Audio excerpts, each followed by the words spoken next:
Hello viewers.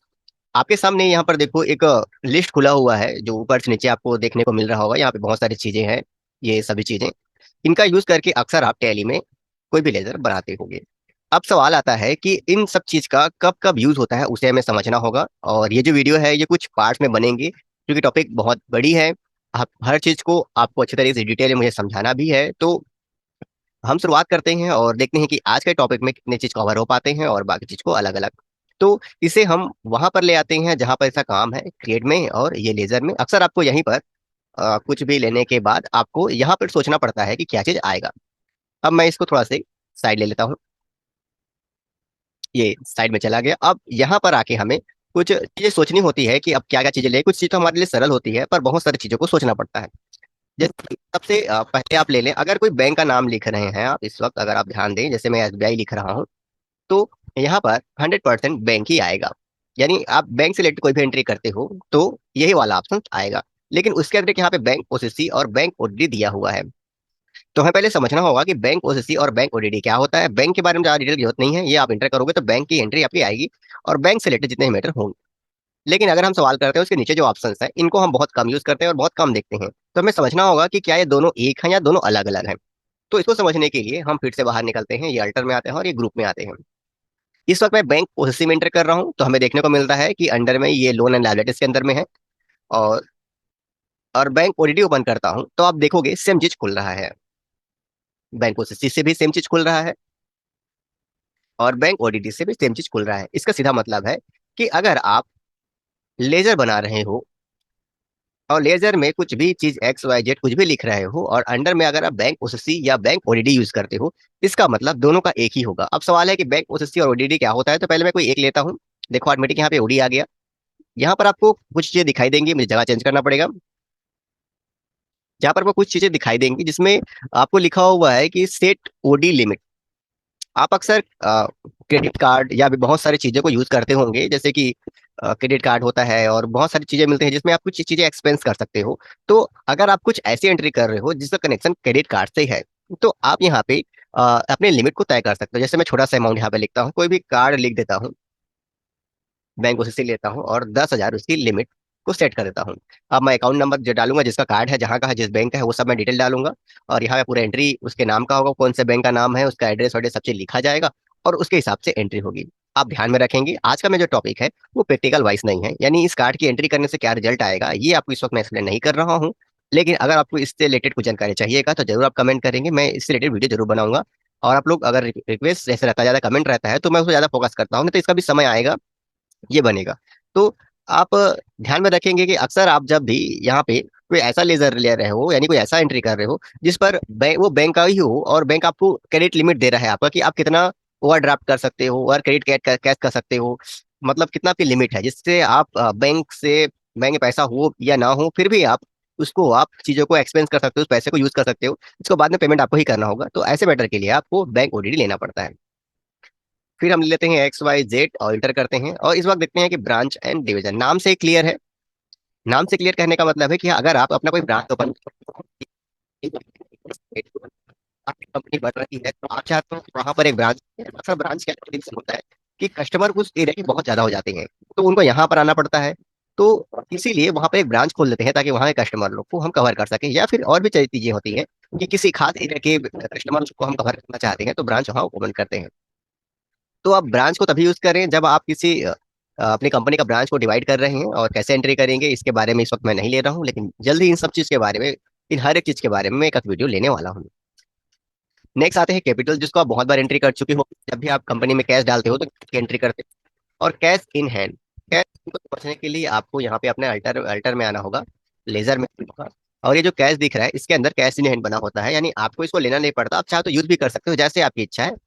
लेकिन यहाँ पे जो कैश कुछ भी एंट्री होती है जो हम यहाँ लिख देते हैं कैश इन हैंड वाला, वो कैश होता है। अब आता है करेंट। नाम से क्लियर है, करेंट एसेट्स।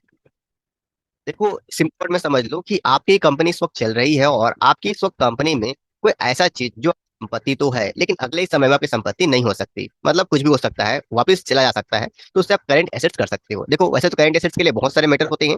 मैं सबसे सरल एग्जांपल, आपने कोई ट्रक है जो रेंट पर अपने कंपनी में लिया है, मतलब किसी चीज को ट्रांसपोर्ट करना है जो एक ही बार यूज करना है, या फिर बार बार आप यूज करो, कि आप किराए का काम करवा रहे हैं सामान को, ऐसे प्रोडक्ट को या फिर ऐसा कोई चीज हो, उसको आप करंट एसेट्स कर सकते हो, क्योंकि वो आप काम खत्म फिर सामने वाला ले जाएगा और आपकी संपत्ति अभी है तब तक आपकी संपत्ति रहेगी, इस कारण से करंट एसेट्स होती है।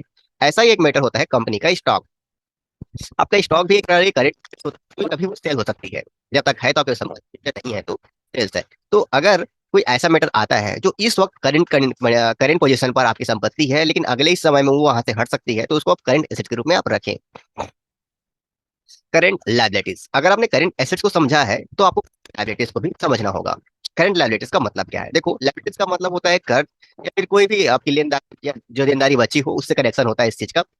अब जो समझते हैं हम लोग अच्छे तरीके से, जैसे मैंने एसेट्स के बारे में जिक्र किया कि रेंट जो होता है, अगर किसी किराए पर आप लेकर आते हो किसी सामान को और वो आपकी करंट एसेट्स हो जाती है, तो उसी प्रकार आप कोई ऐसा एक्सपेंस या कोई कर्जा ले लो जो अभी आपके पास है, मतलब कुछ समय के लिए है, और कभी भी उसका निपटारा हो सकता है। मतलब अभी आपके लिए वो एक तो बर्डन है, लेकिन वो कहीं भी आपको रिलीज कर सकता है, ऐसा। तो कोई छोटा मोटा लोन है या लोन की एंट्री यहाँ पे नहीं करनी चाहिए। वैसे मैं एग्जांपल ले रहा हूँ, लोन के लिए दिया हुआ है। छोटा मोटा कोई भी कर्ज है, कोई देनदारी जो भी है कुछ समय के लिए है, और वो पेमेंट करते ही हट जाएगा। जैसे कि कोई बिल है या कोई मैटर है, जैसे आपका गाड़ी पास हो रहा है तो सामने वाला बोल रहा है कि भैया देखो, आप गाड़ी को यहाँ से पास कराओगे तो इतने का पैसा देना पड़ेगा। तो वो सामने वाले बिल बनाकर दे दिया, आपके पास कर्जा चढ़ गया है, तो ऐसे मैटर को आप करंट लायबिलिटीज के रूप में ले सकते हो। वैसे इसकी भी एक एंट्री होनी चाहिए, और जल्दी मैं इन सब चीज के लिए एक वाउचर जरूर लेकर आऊंगा। आगे है डिपॉजिट एसेट।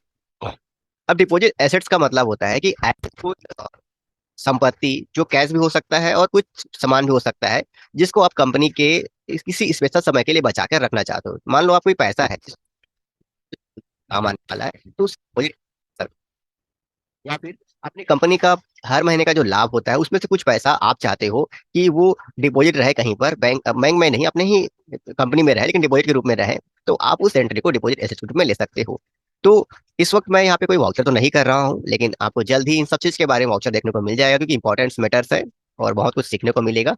तो हमें अब डिपॉजिट एसेट्स को ले लेते हैं, और आपने समझ गया होगा कि जमा करना हो तो उसके बाद हम लोग यहाँ पे डायरेक्ट एक्सपेंस और डायरेक्ट इनकम इन दोनों को लेंगे, और फिर इसके नेक्स्ट पास पर हम अगले समय अगले वीडियो में चर्चा करेंगे।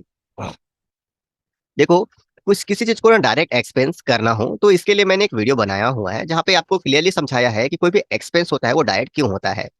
ठीक वैसा ही अगर उसको आप ध्यान में रखो तो वो इनडायरेक्ट इनकम की, मतलब डायरेक्ट इनकम क्यों होता है, वो भी आपको उसी समय देखने को मिलेगा। अब सरल शब्दों में मैं आपको एक एग्जांपल दे रहा हूँ। मैं अल्टर में जाता हूँ, ग्रुप में आता हूँ, सॉरी लेजर में आता हूँ। लेजर की जरूरत नहीं है, ग्रुप का काम हो रहा है।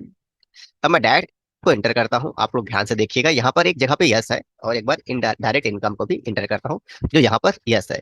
अगर हम दोनों को ध्यान से देखें, चाहे डायरेक्ट एक्सपेंस हो, देखो यहाँ पर एक्सपेंस लिखा है और बाकी चीजें तो सिमिलर ही हैं, और ये भी यहाँ पर इनकम लिखा हुआ है, लेकिन एक चीज है जो दोनों में यहाँ पे यस देखने को मिलती है, इसी का फर्क है।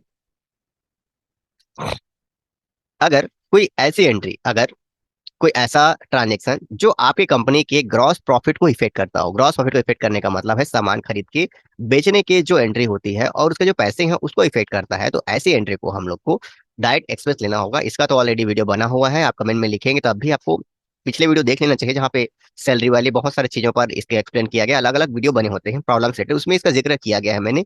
अगर वहां पर समझ में नहीं आया होगा तो अलग से आप कमेंट कर सकते हो, इसके बारे में वीडियो में बनाऊंगा।